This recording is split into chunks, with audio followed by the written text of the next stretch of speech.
저희들이 읽을 본문은 계시록 21장 9절로 27절 말씀입니다. 계시록 21장 9절로 27절 말씀. 그러나 오늘 실제로 살펴볼 것은 계시록 21장 9절로 21절 말씀 가운데서 어린 양의 신부라는 제목을 가지고 살펴보도록 하겠습니다. 그러면 본문 전체를 한번 제가 봉독해 드리겠습니다. 일곱 대접을 가지고 마지막 일곱 재앙을 담은 일곱 천사 중 하나가 나와서 내게 말하여 이르되 이리 오라, 내가 신부 곧 어린 양의 아내를 내게 보이리라 하고 성령으로 나를 데리고 크고 높은 산으로 올라가 하나님께로부터 하늘에서 내려오는 거룩한 성 예루살렘을 보이니 하나님의 영광이 있어 그 성의 빛이 지극히 귀한 보석 같고 벽옥과 수정같이 맑더라. 크고 높은 성곽이 있고 12문이 있는데 문에 12천사가 있고 그 문들 위에 이름을 썼으니 이스라엘 자손 12지파의 이름들이라. 동쪽의 세 문, 북쪽의 세 문, 남쪽의 세 문, 서쪽의 세 문이니 그 성의 성곽에는 12기초석이 있고 그 위에는 어린 양의 12사도의 12 이름이 있더라. 내게 말하는 자가 그 성과 그 문들과 성곽을 측량하려고 그 갈대자를 가졌더라. 그 성은 네모가 반듯하여 길이와 너비가 같은지라.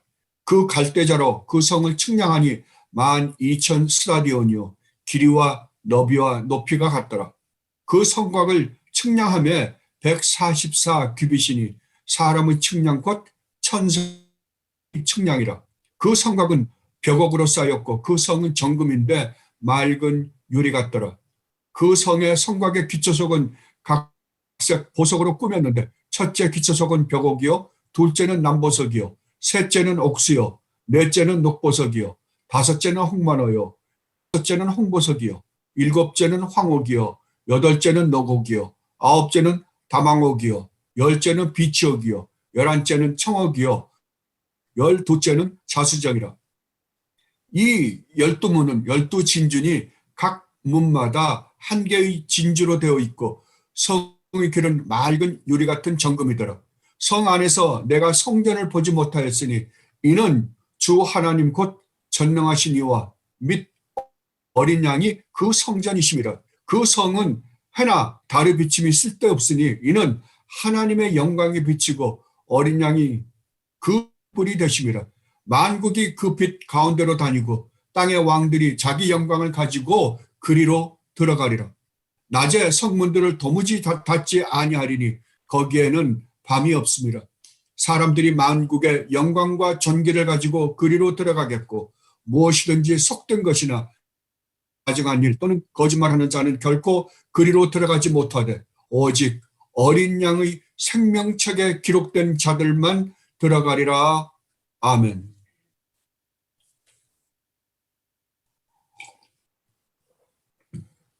저는 며칠 전에 어떤 분으로부터 전화를 받았습니다. 이분은 요한계시록에서 666과 666의 표를 받으면 이 세상에서 매매를 못하게 한다는데 그러면 이 표를 받지 않는 사람들은 어떻게 이 세상을 살아갈 수 있는가 하는 것이었습니다. 그런데 이 질문조차도 아주 횡설수설하시면서 질문을 하니까 무슨 말씀을 하시려고 하는지 잘 알아들을 수가 없었습니다. 그러나 대충 이런 내용인 것 같았습니다. 그리고 이에 대해 대답을 드리자 이분은 저의 이야기를 전혀 이해가 되지 않는 눈치였습니다.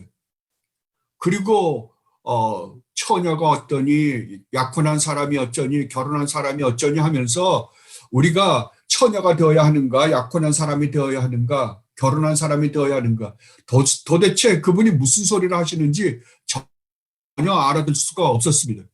그래서 나중에는 제가 계시록을 제가 강의한 것이 있으니까 저희 교회 웹사이트에 들어와서 궁금하시면 한번 공부해 보시기 바랍니다 라고 말씀을 드리고 전화를 끊었습니다. 전화를 끊고 나니까 너무나 화가 났습니다. 이분이 차라리 세대주의자들이 가르치는 요한계시록이라도 제대로 배웠으면 이런저런 설명해 드릴 수가 있었을 텐데 이분은 전혀 논리적이지도 않고 당신이 무슨 질문을 하는지 무슨 말을 하는지조차 전혀 이해하지 않은 상태에서 저에게 질문을 했다고 느꼈습니다. 정말 오늘날 요한계시록을 가르친다는 자들은 세대주의의 영향을 받았으면서도 세대주의와는 또 아주 동떨어진 아주 다른 해석, 이상한 해석을 하는 사람들이 너무 난무하게 퍼져 있습니다. 그러니까 자기 자신들이 하는 이야기조차 이해하지 못하고 가르치고 배웠기 때문에 자신들조차 무엇을 말하는지 설명을 못합니다. 그중 하나가 여러분들이 이미 아시는 신천지입니다. 만약 세대주의자들이 가르치는 것이라도 제대로 배웠다면 교회는 이미 4장 1절에서 휴교를 했기 때문에 이제 4장 이후에 나오는 인과 나팔과 대접 재앙과 교회는 아무런 상관이 없습니다. 이 재앙들과 상관이 있는 사람들은 오직 유대인들 뿐입니다. 그런데도 불구하고 4장에서 휴거를 했다고 가르치는 이 사람들이 사탄의 표를 상징한다는 무슨 바코드나 베리칩 같은 것을 받으면 안 된다고 가르치니 도대체 이런 논리가 어디서부터 나왔고 어떻게 이해해야 하는지 도무지 알 수가 없습니다. 그런데 오늘날 이런 잘못된 가르침에 미혹된 사람들은 자신들도 전혀 이해하지 못하면서 단지 이름표를 손에나 이마에 받으면 천국에 가지 못한다고 말들을 합니다.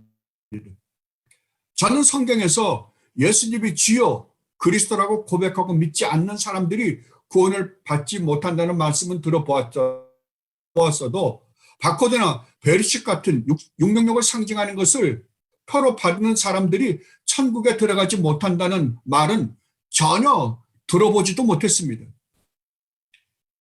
오늘날은 이렇듯 정말로 거짓 목사들이 판을 치는 세상에 살고 있습니다. 우리 주위를 들려보면 온통 이런 주장을 하는 사람들이 마치 자기들이 정통인 양 무엇을 깨닫고 있는 양 활개를 치고 다니는 모습들이 질비합니다.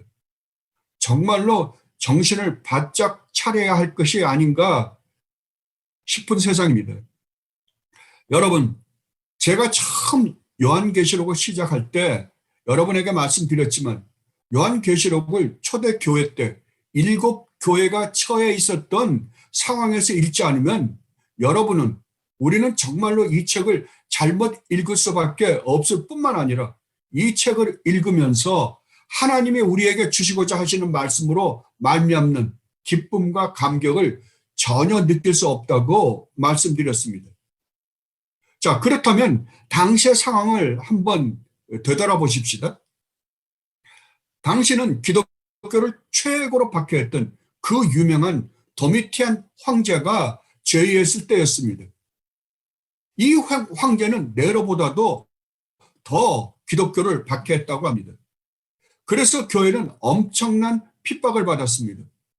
재산을 모두 압수당합니다. 어떤 사람들은 잡혀가서 콜로세움에서 사람들의 놀이개감이 되어 사자나 사냥개의 밥이 되기도 합니다. 또 어떤 사람들은 잡혀가서 칼에 목이 베어 죽기도 하고 또 어떤 사람들은 화형을 당하기도 합니다. 그리고 어떤 사람 카타쿰에 들어가 햇빛 한번 보지 못하고 살다가 온갖 피부병에 걸려 그 안에서 죽어가기도 합니다. 그런데 설상가상으로 이들은 예수님이 전파된 지 꽤 시간이 지나 1세대는 거의 다 죽고 2세대마저 몇 명 남지 않은 상태였습니다. 이들 가운데 거의 대부분의 신자는 부모나 할아버지를 통하여 복음을 들은 3세나 4세들이었습니다. 더군다나 마지막 남아있는 유일한 사도인 사도 요한마저 밤모섬에 귀향을 갔습니다. 이제 이들에게는 진정한 지도자도 찾아볼 수 없는 상태입니다. 그런데 이들에게 가장 치명적인 핍박이 일어난 것입니다. 그런데 설상가상으로 유대인들의 핍박도 이와 함께 더 심해졌습니다. 유대인들에게 걸리기만 하면 죽는 일이 사입니다. 그래서 연약한 자들은 다시 유대교로 배도하는 일까지 벌어집니다. 이런 상황에 있는 성도들은 무슨 생각을 했을까요? 만약 여러분이 지금 이런 상태에 처해 있다고 한다면 여러분은 지금 무슨 생각을 할 것 같습니까? 아마 이런 생각을 하지 않았겠습니까? 우리가 믿는 예수님이 정말로 하나님이 맞아? 예수님이 참 그리스도가 맞아? 과연 천국이 있기는 있는 거야? 하나님은 살아계셔서 지금 우리가 당하고 있는 이 고통을 아시기는 하는 것이 아신다면 왜 우리를 핍박하는 저들은 모든 것이 잘 되고 우리만 이렇게 고난을 받아야 되지? 이제 우리는 어떻게 살아가야지? 자녀들은 또 어떻게 하고? 별의별 생각을 다 했을 것입니다. 아픈 망막에서 전혀 보이지 않고 기도를 하고 하나님은 전혀 응답이 없고 박해는 너무 심하고 이런 상황에 있는 성도들에게 사도 요한에게서 편지가 왔다고 어떤 분이 편지를 가지고 이들이 모여있는 곳에 들어옵니다. 아니 반모섬에 귀환가 있는 사도 요한에게서 우리 교회에 편지를 보냈다고? 마지막으로 희망이었던 사도 요한에게서 자기들 교회에 편지가 왔다고 했을 때 이들의 반응은 어땠을까요? 여러분 한번 상상해 보십시오. 이걸 상상하고 그 사람들의 시트웨이션 속에 들어가서 여러분이 시록을 읽지 않으면 요한계시록 절대 올바로 보지 못합니다. 아마 제가 보지는 못했지만 굉장히 흥분했을 것입니다. 그리고 한 자도 놓치지 않겠다고 한 자 내려갔을 것입니다. 읽어 내려갔을 것입니다. 그런데 시작부터 하나님의 사도 요한 자신에게 이 편지를 쓰라고 해서 쓴 것이라고 말씀합니다. 이 말씀은 내가 너희들에게 편지를 하고 싶어서 쓴 것이 아니라 하나님이 반모섬에 있는 나에게, 그리스도에게, 또 그리스도가 천사에 전해주시고 보여주신 말씀을 내가 너희에게 적어서 이 편지로 보낸다고 말씀을 하고 있습니다. 그리고 지금 교회가 당하고 있는 처지와 또 앞으로 올 일에 대해 말씀해 주고자 한다고 말씀하십니다. 지금 어떤 상태인데도 불구하고요. 예, 지금 엄청난 박해 가운데 있는데도 불구하고 앞으로 너희들에게 파생될 이야기를 더 자세하게 내가 설명해 주겠다라고 해서 편지를 보냈다고 지금 말씀하고 있습니다. 그리고 2장에서 5장을 통해서 자기들이 처해 있는 상황과 자기들이 이 고난이 지난 다음 하늘에서 승리하여 누리고 있는 영광에 대해서 주님께서 자세하게 설명해 주십니다. 그리고 6장으로부터 16장에 걸쳐 인해장, 나팔재앙, 그리고 대접재앙이 이 세상에 있을 것임에 대해서 자세하게 설명해 주십니다. 그리고 그것이 무엇이며 그 가운데에서 그 재앙 가운데서 우리들이 이 교회가 어떻게 처신하며 살아야 하는지에 대해서 자세히 설명해 줍니다. 그런데 그 인해재앙, 나팔재앙, 대접재앙 안에 뭐가 있냐 그러면 성도에 대한 사탄의 핍박이 들어있음을 이들은 발견하게 됩니다. 그리고 17장으로부터 20장에서는 지금 자기들을 괴롭히고 있는 이 모든 악한 세력들이 어떻게 처절하게 비참하게 멸망하는지에 대해 자세히 설명해 주십니다. 만약 여기까지 성도들이 읽었다고 한다면 그들의 마음이 어땠을까요?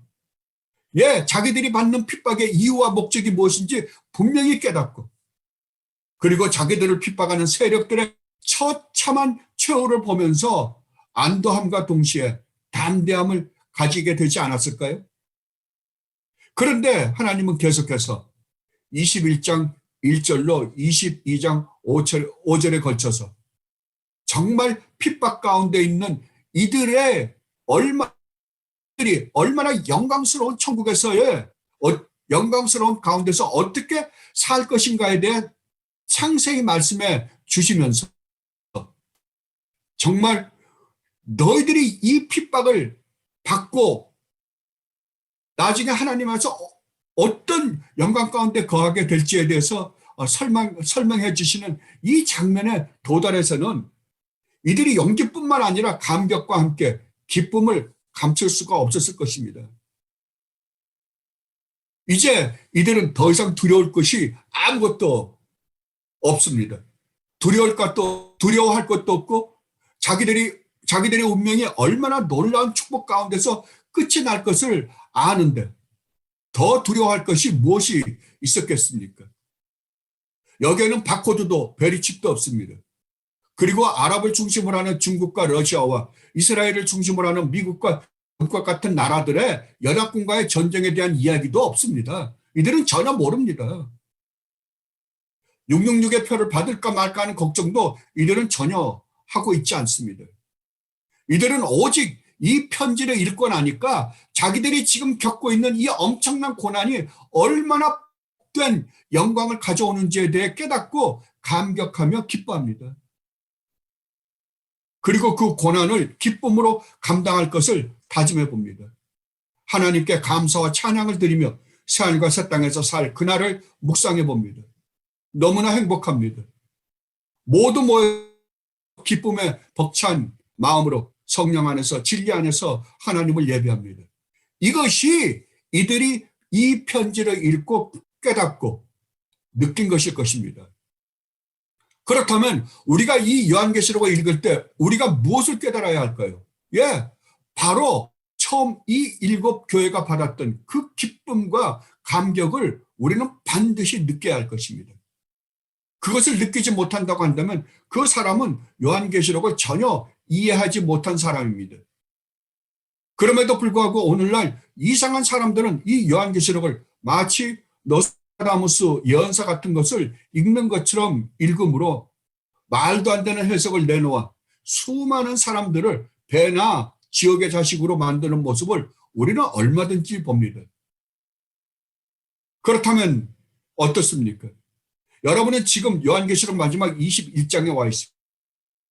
여러분은 이 21장을 읽으면서 정말로 기쁨과 환희와 감격이 있으십니까? 만약 그것이 없다고 한다면 여러분은 지금 무엇인가 잘못하고 있는 것입니다. 요한계시록을 올바로 이해하지 못했거나 하나님 말씀을 따라서 올바른 신앙생활을 하고 있지 않은 사람이라고 밖에는 설명할 수가 없습니다. 왜냐하면 정말 우리가 하나님 말씀에 온전히 순종하려고 하고 그리고 우리 주님이 가신 길을 따라가고 있는 중이라고 한다면 우리에게는 반드시 이 세상을 살면서 이런저런 손해를 겪을 뿐만 아니라 반드시 고난을 겪을 것이기 때문입니다. 이건 성경이 계속해서 이야기하고 있는 것입니다. 그러므로 이번 기회에 정말 여러분의 신앙을 다시 한번 돌아보시기 바랍니다. 이제 오늘 본문으로 돌아가서 한번 살펴보십시다. 먼저 구절을 한번 살펴보십시다.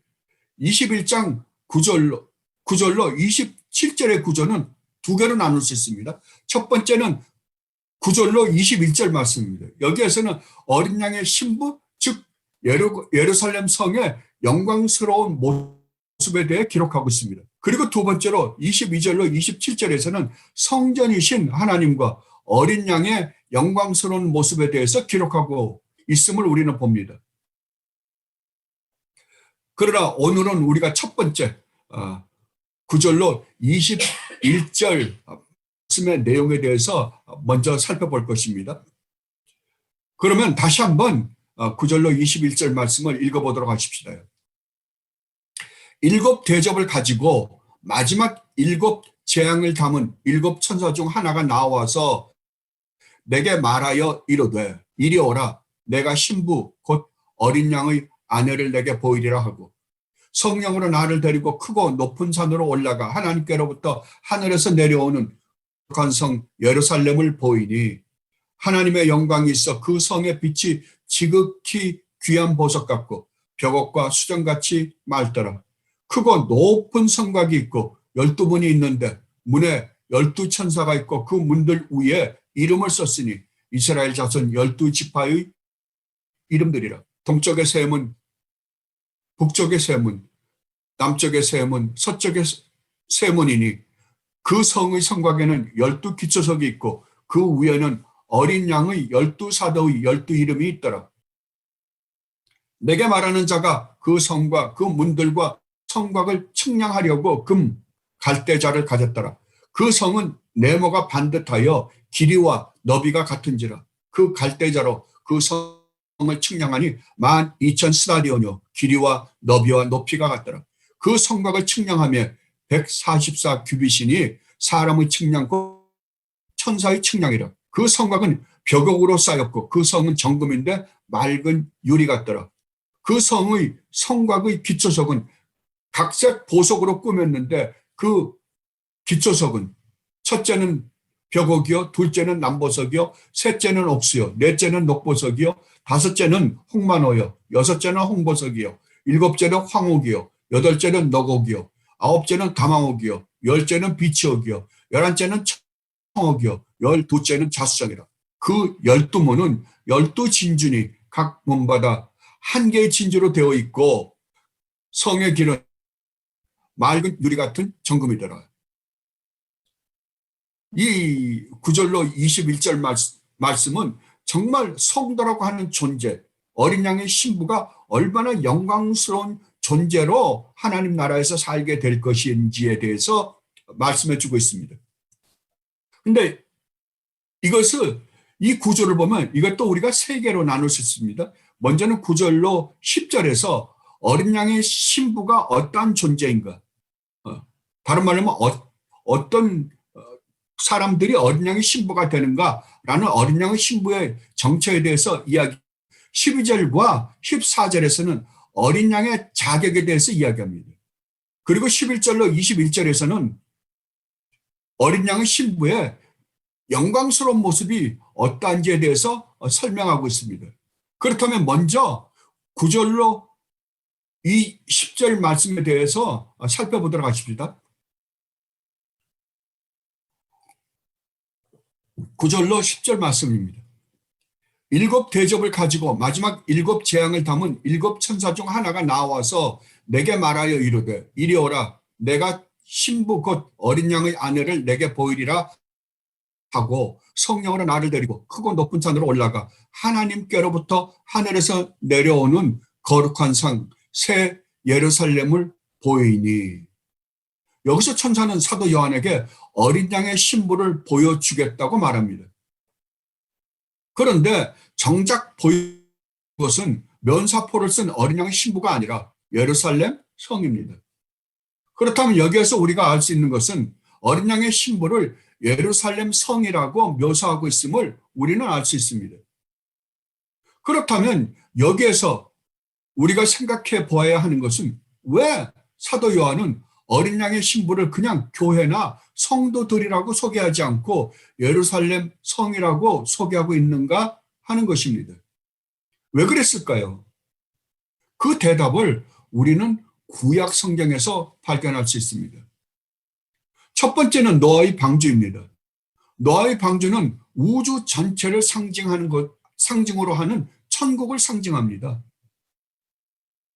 요한계시록 21장에서 그리고 있는 그림, 즉 새하늘과 새 땅과 그 안에 있는 하나님의 백성들, 그리고 피조물들이 있고 그 안에는 하나님의 영 가득 차 있는 모습을 상징으로 하고 있는 것이 바로 노아의 방주입니다.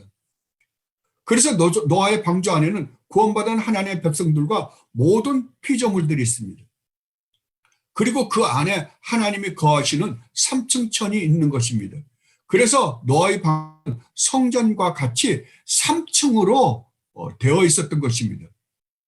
여기에 대해서는 제가 오늘 자세하게 여러분들에게 설명해 드리지 않겠습니다. 그러나 여러분이 만약 이것에 대해서 조금 더 공부를 하고 싶으시다고 한다면 나성 남포교회 심호하시는 한성윤 목사님이 출애굽기를 강해 설교한 것이 있습니다. 그것을 들어보십시오.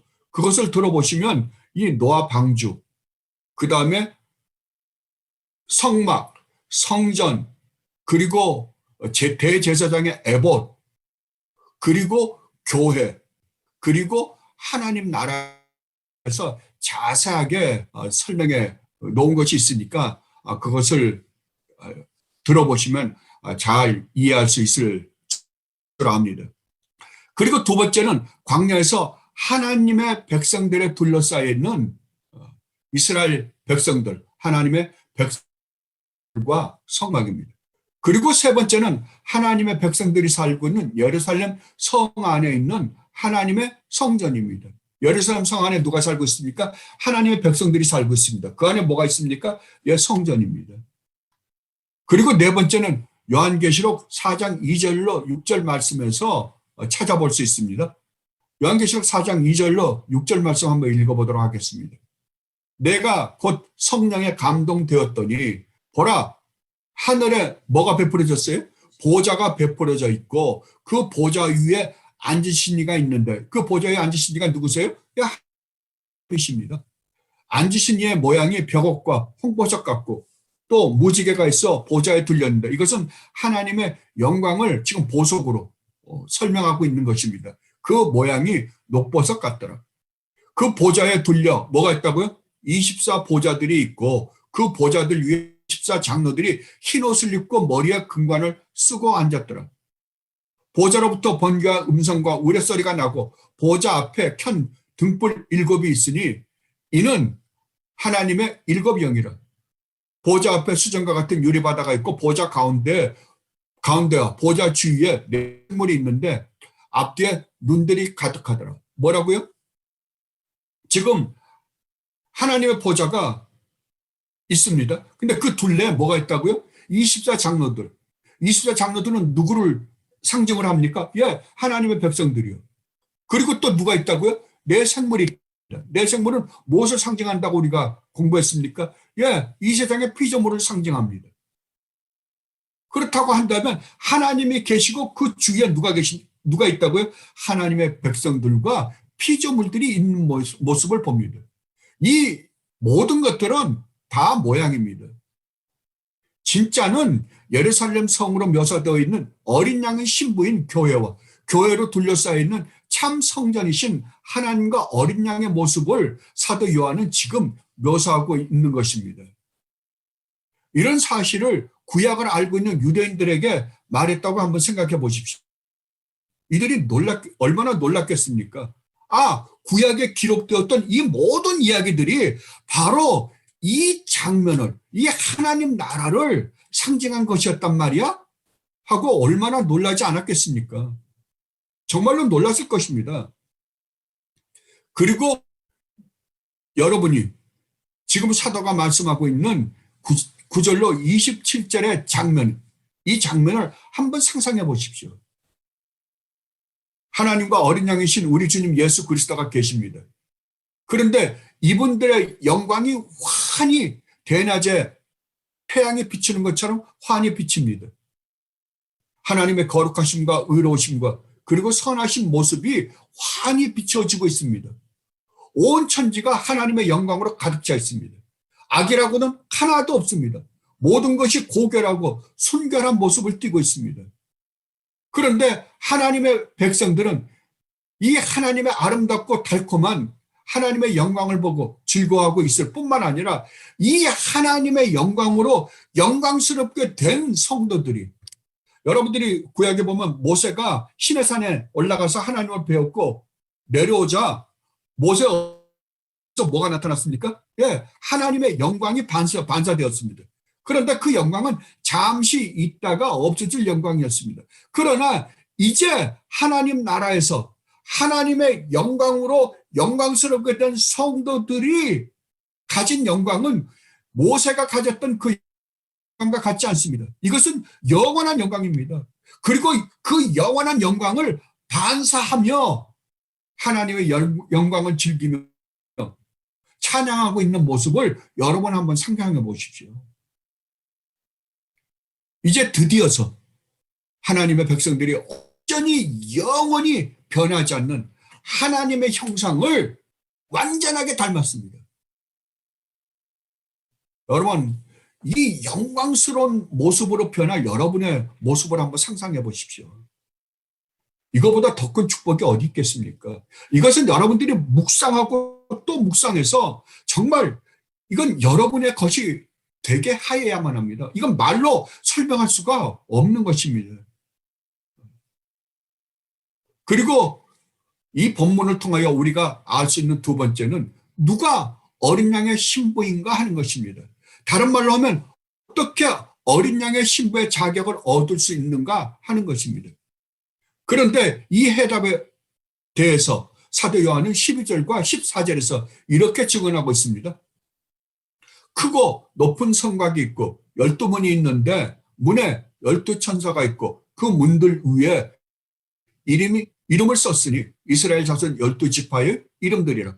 그 성의 성곽에는 12기초석이 있고 그 위에는 어린 양의 12사도의 12이름이 있더라. 누가 어린 신부가 된다고요? 예, 어린 양의 신부는 구약에서 12지파가 전하여준 복음으로 오실 메시아이신 우리 주님 예수 그리스도를 믿고 구원받은 사람들과 신약에서 12사도들이 전해준 복음인 오신 메시아를 믿고 구원을 받은 사람들 모두가 다 어린 양의 신부라는 자격을 가진다라고 사도 요한은 지금 우리에게 말씀해주고 있는 것입니다. 이것을 계시록 7장에서는 14만 산이라고 묘사하고 있기도 하고 또 아무도 능히 셀 수 없는 큰 물이라고도 말씀하고 있습니다.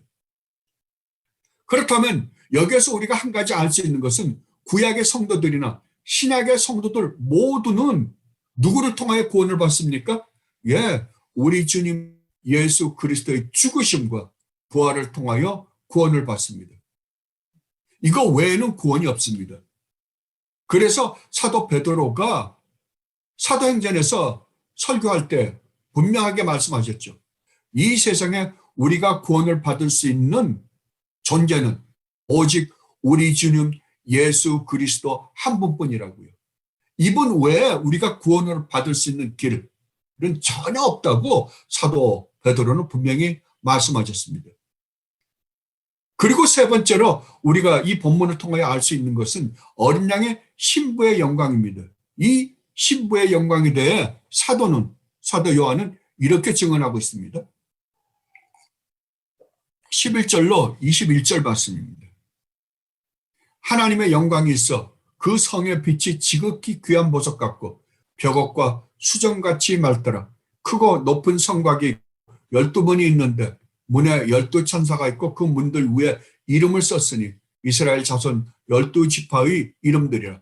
동쪽의 세 문, 북쪽의 세 문, 남쪽의 세 문, 서쪽의 세 문이니 그 성의 성곽에는 12기초석이 있고 그 위에는 어린 양의 12사도의 12이름이 내게 말하는 자가 그 성과 그 문들과 성곽을 측량하려고 그 갈대자를 가졌더라. 그 성은 네모가 반듯하여 길이와 너비가 같은지라. 그 갈대자로 그 성을 측량하니 12,000스아디온이요 길이와 너비와 높이가 같더라. 그 성곽을 측량하며 144규빗이니 사람의 측량 곧 천사의 측량이라. 그 성곽은 벽옥으로 쌓였고 그 성은 정금인데 맑은 유리 같더라. 그 성의 성곽의 기초석은 각색 보석으로 꾸몄는데 첫째 기초석은 벽옥이요 둘째는 남보석이요 셋째는 옥수요 넷째는 녹보석이요 다섯째는 홍만호요 여섯째는 홍보석이요 일곱째는 황옥이요 여덟째는 녹옥이요 아홉째는 다망옥이요 열째는 비치옥이요 열한째는 청옥이요 열두째는 자수성이라. 그 12문은 12진진이 각 문마다 한 개의 진주로 되어 있고 성의 길은 맑은 유리 같은 정금이더라. 지금 예루살렘 성을 뭘로 묘사하고 있습니까? 예루살렘 성을 동서남북 다 해서 뭘로 소개하고 있냐 그러면 아주 그냥 보석으로 가득 차 있는 성으로 지금 묘사하고 있습니다. 그런데 이 예루살렘 성이 누구를 지금 묘사하더라고요? 예, 어린 양의 신부, 곧 교회를 묘사하고 있는 것입니다. 그렇다면 각종 보석으로 지금 묘사하고 있는 이 예루살렘 성은 무엇을 지금 묘사하고 있는 거예요? 예, 성도들, 교회, 어린 양의 신부가 얼마나 영광스러운 모습으로 하나님 나라에서 새하늘과 새 땅에서 살게 될 것인지에 대해서 말씀하고 있는 것입니다. 여러분의 존재가 아까 우리가 7장에서 보았던 것처럼 7장에서는 누구를 보석으로 묘사했습니까? 예, 보좌에 앉으신 하나님의 그 영광스러움을 보석으로 묘사했습니다. 근데 그 똑같은 보석으로 지금 누구를 묘사하고 있다고요? 예, 어린 양의 신부, 곧 교회, 여러분을 묘사하고 있습니다. 그러니까 새하늘과 새 땅에서 여러분은 어떤 존재로 지금 살게 될 것이라고? 예, 하나님의 영광과 같은, 하나님도 분명히 보석으로 묘사했잖아요. 하나님의 영광과 같은 그 영광으로 여러분이 변해서 하나님과 함께 아름다운 사랑의 관계를 가지고 살게 될 것을 지금 하나님은 사도 요한을 통하여 지금 우리에게 말씀해 주고 있는 것입니다. 그런데 이 영광에 대해서는 제가 이미 2절 말씀을 살펴볼 때 여러분들에게 자세하게 설명해 드렸습니다. 그러니까 이 시간에는 자세하게 설명을 안 하겠습니다. 그러니까 여러분들이 이 성도의 영광에 대해 아시고 싶으시면 제가 2절 성도의 영광에 대해서 설명한 그 설교를 들어보시기 바랍니다. 그렇다면 여러분 여기서 다시 한번 영광이 무엇인가 하는 것에 대해서만 잠깐 살펴보도록 하십시다. 그렇다면 하나님의 영광은 무엇을 묘사하는 말일까요? 간단하게 말하면 하나님의 영광이라는 것은 하나님의 성품, 즉 하나님의 속성을 의미합니다. 이 하나님의 영광, 즉 성품을 어거스틴은 아름답다라고 묘사했고요. 칼빈은 달콤하다라고 묘사했으며 조나단 에드워즈 목사님은 탁월하다고 묘사했습니다. 여러분, 하나님의 영광 뭐라고요? 아름답다, 달콤하다, 탁월하다. 이건 뭘 느낀 거예요? 하나님의 그 아름다운 속성들, 아름다운 성품을 맛본 사람들의 표현입니다. 이거는. 그죠? 우리 하나님은 정말 좋으신 분이야. 정말 아름다우신 분이야. 정말 달콤하신 분이야. 정말 탁월하신 분이야. 라고 묘사하는 거예요. 그러니까 여러분들이 성경을 읽을 때 하나님의 은혜와 사랑, 하나님의 자비로우심, 하나님의 오래 참으심, 그것들을 여러분들이 느꼈을 때 여러분 뭐라 그런다고요? 나는 하나님의 영광을 보았다라고 이야기한다고요. 하나님은 정말 아름다우신 분이야. 하나님은 정말 달콤하신 분이야. 하나님은 정말 탁월하신 분이야 라고 묘사할 수 있을까요? 제가 여러분에게 이 하나님의 영광에 대해서 아주 탁월하게 소개하신 분들이 계십니다. 첫째는 잔 오웬 목사님이시며 청교도를 대표로 하는 신학자 중에 한 명이신 잔 오웬 목사님이 쓰신 그리스도의 영광이라는 책입니다. 그런데 이 잔 오웬의 그리스도의 영광을 아주 더 탁월하게 묘사하신 분이 누구냐 그러면은 조나단 에드워즈 목사님이십니다. 그런데 잔 오웬 목사님이나 조나단 에드워즈 목사님의 그 하나님의 영광에 대해서 설명한 것을 오늘날 가장 우리에게 잘 전해주고 있으신 분이 누구냐 그러면 존 파이퍼 목사님이십니다. 그러니까 여러분들이 존 파이퍼 목사님의 책을 읽어보시면 이분은 어떻게 똑같은 이야기만 하네? 그러실 겁니다.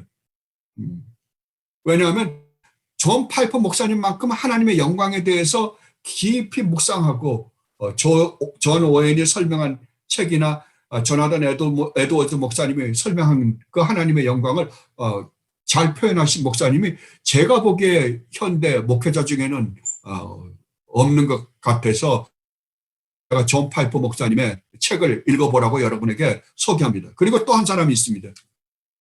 C.S. 루이스가 쓴 책인데요. 영광의 무게라는 책입니다. C.S. 루이스가 왜 하나님의 영광을 영광의 무게라고 표현했냐 그러면은 영광이라는 단어가 무게라는 의미를 지니고 있기 때문에 그렇습니다. 그래서 C.S. 루이스의 그 영광의 무게라는 책을 읽어보면 하나님의 영광에 대해서 조금 더 알 수 있을 것입니다. 그렇다면 정말 이 본문에서 온갖 보석을 묘사하고 있는 성도의 영광은 하나님의 거룩하심과 의로우심, 그리고 하나님의 선하심, 그리고 또 다른 하나님의 속성들이 온전히 이루어진 성도의 아름다운 성품, 즉 온전히 완성된 하나님의 형상으로 말미암아 나타나는 성도의 모습을 성도의 영광이라고 지금 부르고 있는 것입니다.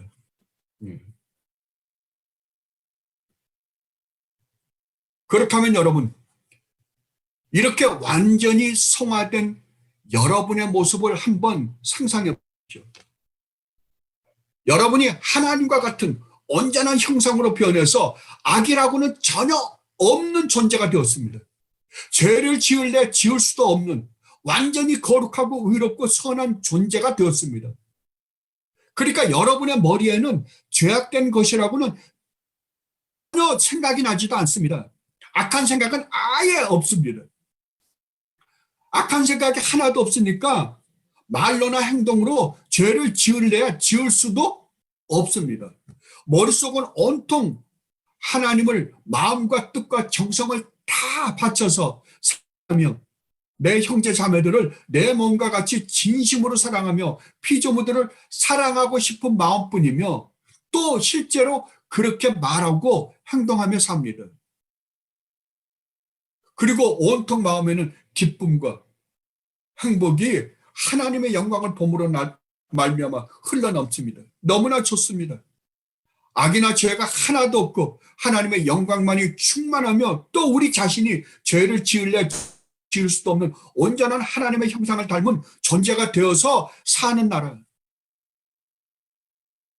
어떻습니까?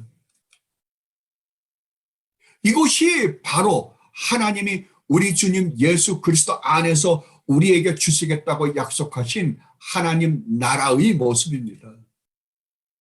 이런 나라를 여러분이 확실히 알고 있고 하나님께서 여러분에게 약속하신 이 약속이 여러분이 육신을 버리는 순간 이 영광의 나라에서 하나님과 함께 있게 될 것이라고 한다면 여러분 정말 여러분이 이 육신의 장막을 벗어버리는 것이 우리가 두려워해야 할 것입니까? 아니면 지금 당장이라도 그곳에 가고 싶어 할 것 같습니까? 여러분 한번 생각해 보십시오. 우리는 정말 하나님이 약속하신 이 약속들이 얼마나 엄청난 축복인가를 우리는 모릅니다. 그리고 믿지 않습니다. 그러니까 그렇습니다. 그러나 우리 믿음의 선배들이 이것을 진실되게 믿고 있었을 때 이들을 두렵게 할 것은 이 세상에 아무것도 없습니다. 그래서 히브리서에서 분명히 말씀하셨잖아요. 이들을 이 세상에 무엇이 할 것이 있겠는가? 이들은 이 세상도 감당을 못한다라고 말했습니다. 왜? 죽음도 무서워하지 않으니까요. 이것이 하나님께서 우리에게 주시겠다라고 약속하신 약속의 나라입니다. 그런데 이 축복을 우리가 어떻게 해서 얻게 되었습니까? 우리가 하나님께 잘해드린 것이 있어서요? 우리가 이런 축복을 받을 만한 행위를 했기 때문에요? 아닙니다. 전혀 아닙니다. 우리는 이런 축복을 받기는커녕 이런 축복의 나라가 있는 줄도 몰랐습니다. 그리고 우리는 하나님의 말씀도 몰랐고 하나님께 죄만 지으며 살던 존재였습니다. 그래서 하나님이 분명히 말씀하시잖아요. 너희는 본질상 진노의 자녀였다고요. 그렇다면 이 축복이 우리에게 어떻게 오게 되었습니까? 예, 이 축복은 전적으로 하나님으로부터만 온 것입니다.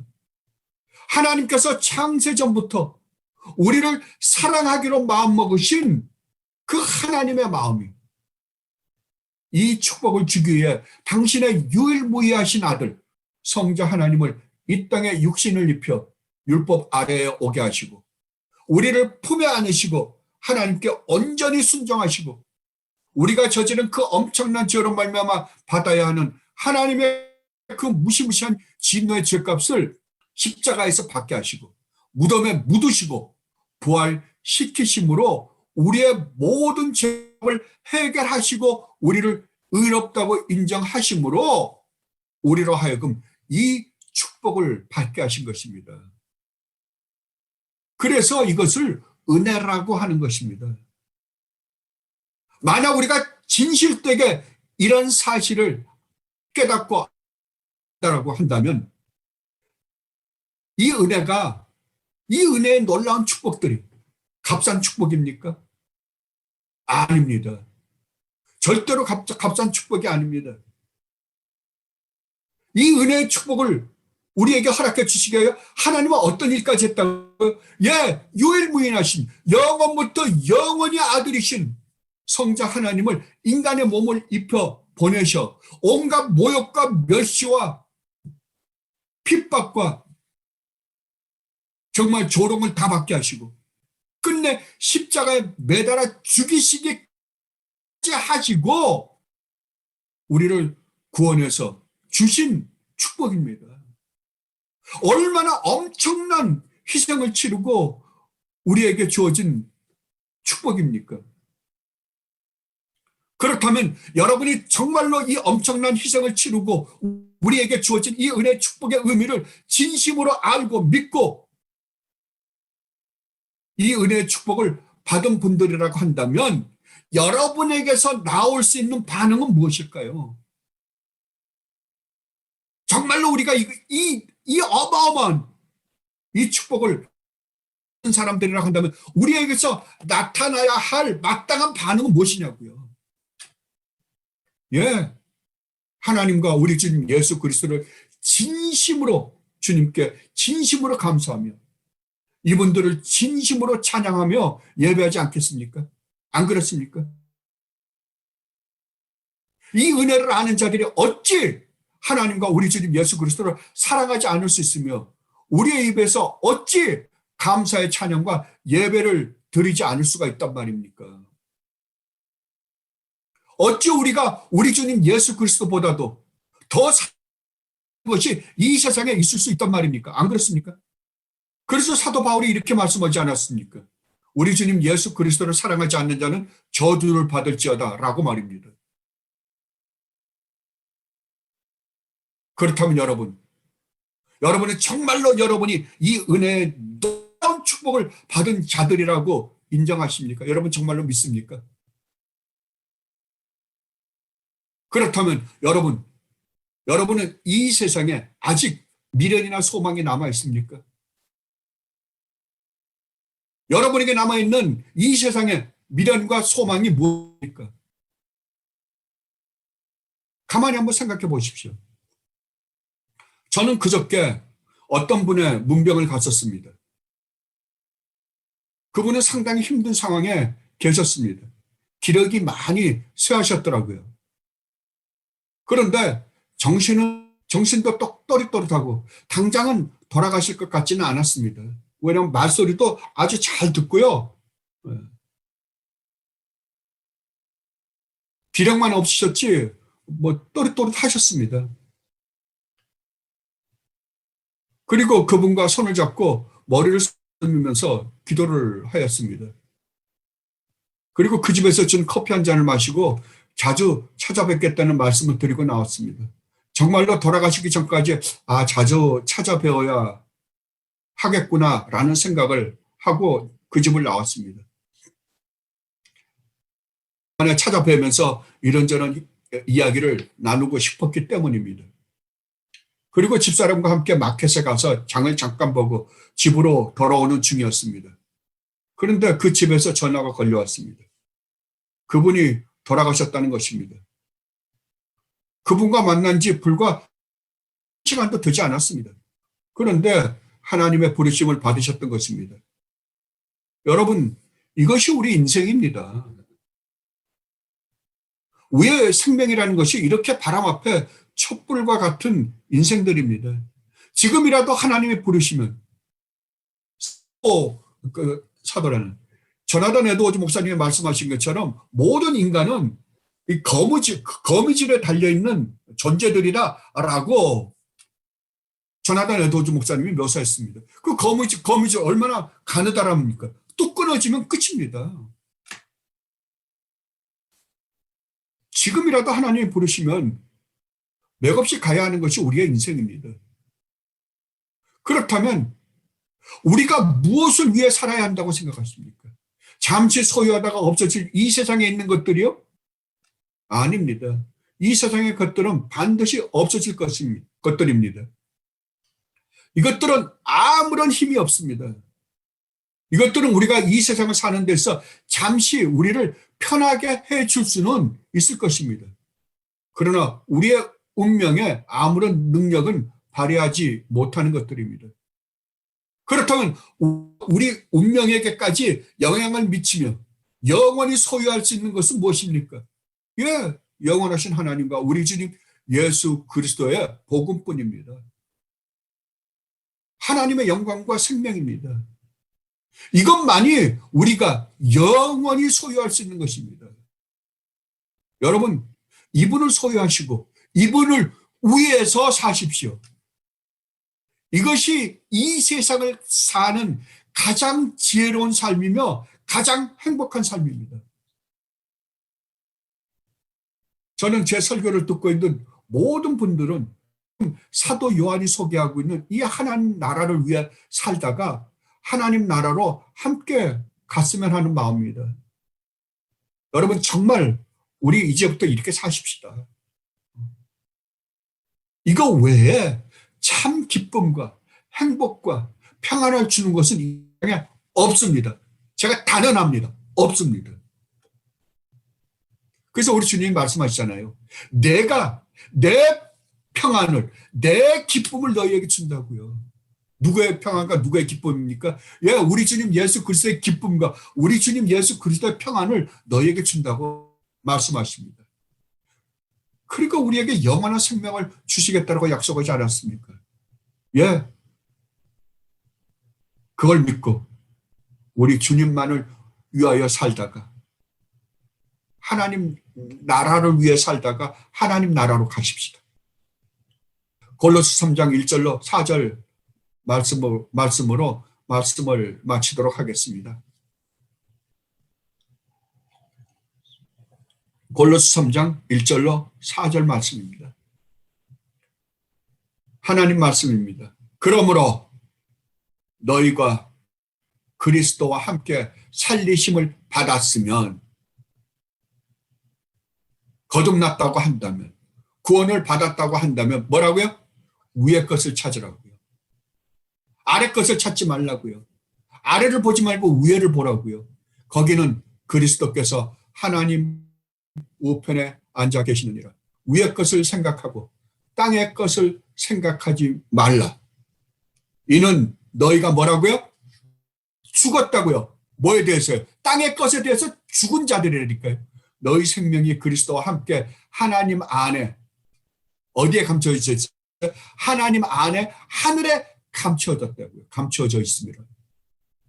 우리의 생명이신 그리스도께서 나타나실 그때에 뭐라고요? 너희도 그와 함께 영광 중에 나타나리라. 아멘. 뭐라고요? 우리의 생명이신 그리스도께서 다시 나타나실 그때 너희도 주님 안에서 지금 주님이 받으신, 주님이 남겨놓으신 그 고난을 받는 너희도 주님과 함께 영광 중에 나타나 주님과 함께 새하늘과 새 땅에서 살게 될 것이다. 아멘. 이 축복을 이 땅에서도 누리고 하나님 나라에서 영원히 누리며 사는 여러분들이 되시기를 진심으로 바랍니다. 기도하겠습니다. 아버지 하나님, 정말로 정말로 고맙습니다. 무엇이라고 할 말이 없습니다. 아버지께서 저희들에게 이렇게까지 놀라운 축복을 저희들에게 주셨다고, 주실 것이다가 아니라 이미 그리스도 안에서 주셨다고 저희들에게 말씀하고 있습니다. 아버지, 정말로 이 말씀을 믿고 마음에 간직하고 그 말씀을 쫓아 주님이 저희들에게 주신 기쁨과 평안 속에서 살다가 영원히 주님 나라에서 주님과 함께 영광 가운데서 사는 저희들이 되게 하여 주옵소서. 이 설교를 들은 사람 중에 한 사람도 정말 슬피 울며 이를 가는 자가 없도록 주님 은혜 베풀어 주옵소서. 감사하며 우리 주님 예수 그리스도 기도드리옵나이다. 아멘.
주